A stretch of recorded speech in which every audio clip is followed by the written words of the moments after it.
नमस्कार, स्वागत आहे तुमचं माझ्या चॅनलमध्ये। आज आपण पाहणार आहोत मोड आलेल्या मुगाचं उसळ। अगदी टेस्टी, स्पायसी आणि टँगी असं मुगाचं उसळ आपण करणार आहोत। त्यासाठी लागणारं साहित्य आहे मोड आलेले मूग, कांदा, टोमॅटो, कढीपत्ता, कोथिंबीर, अद्रक लसूण पेस्ट, हिरवी मिरची, तेल, तिखट, मीठ। चला, फोडणीसाठी आपण कढईत तेल घेतलेलं आहे। तुम्हाला हवं असल्यास तुम्ही तूप पण घेऊ शकता। त्यामध्ये जिरे मोहरी टाकून घेतलेली आहे। जिरे मोहरी तडतडल्यानंतर आपण त्यात कढीपत्ता आणि हिरवी मिरची टाकून घेणार आहोत। अगदी क्विक अशी रेसिपी आहे। आता आपण लसूण अद्रकचं पेस्ट अगदी थोडंसं टाकून घेतलेलं आहे। हे टोटली ऑप्शनल आहे, पण अगदी छान अशी चव येते। त्याचबरोबर आपण आता त्यात कांदा टाकून घेणार आहोत।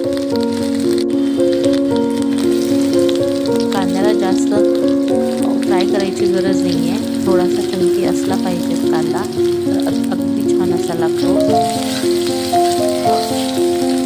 कांदा थोडासा फ्राय करून घेतल्यानंतर आपल्याला त्यात टोमॅटो टाकून घ्यायचा आहे। टोमॅटो पण अगदी थोडासा फ्राय करून घ्यायचा आहे। टोमॅटोमुळे या उसळ्याला टँगी असा फ्लेवर येऊन जातो आणि अगदी स्वादिष्ट असा लागतो।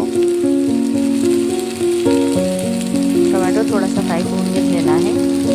त्यात आपण मूग टाकून घेणार आहोत। मोड आलेली मूग आहे ते। अगदी हेल्दी अशी ही रेसिपी आहे।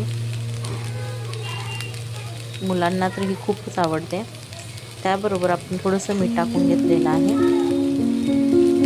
पाहू शकता, छान असं मीठ टाकून घेतलेलं आहे। आता आपण त्यात थोडीशी हळद टाकून घ्यायची आहे। तुम्हाला हवा असल्यास त्यात थोडासा गरम मसाला किंवा काळा मसाला टाकू शकतात।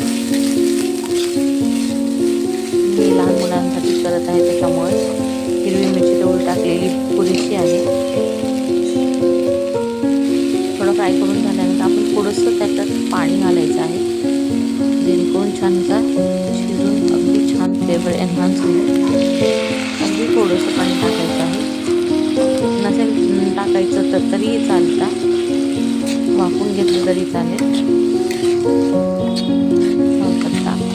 अगदी थोड्याशा पाण्यात थोडंसं झाकून आता आपण त्याला अगदी 2 मिनिट वाफवून घ्यायचं आहे आणि आपल्याला ते लिंबू घालून नंतर सर्व करायचं आहे। पाहू शकता, सर्व करायला रेडी आहे। कोथिंबीर बनवून टाकली आहे गार्निशिंगसाठी आणि लिंबू पिळून घेतलेला आहे। खायला अगदी स्वादिष्ट आणि हेल्दी अशी ही रेसिपी नक्कीच करून बघा आणि आवडल्यानंतर लाईक, शेअर आणि सबस्क्राईब करा आणि फॉलो करा आणखीन अशा छान रेसिपीसाठी। Thank you for watching.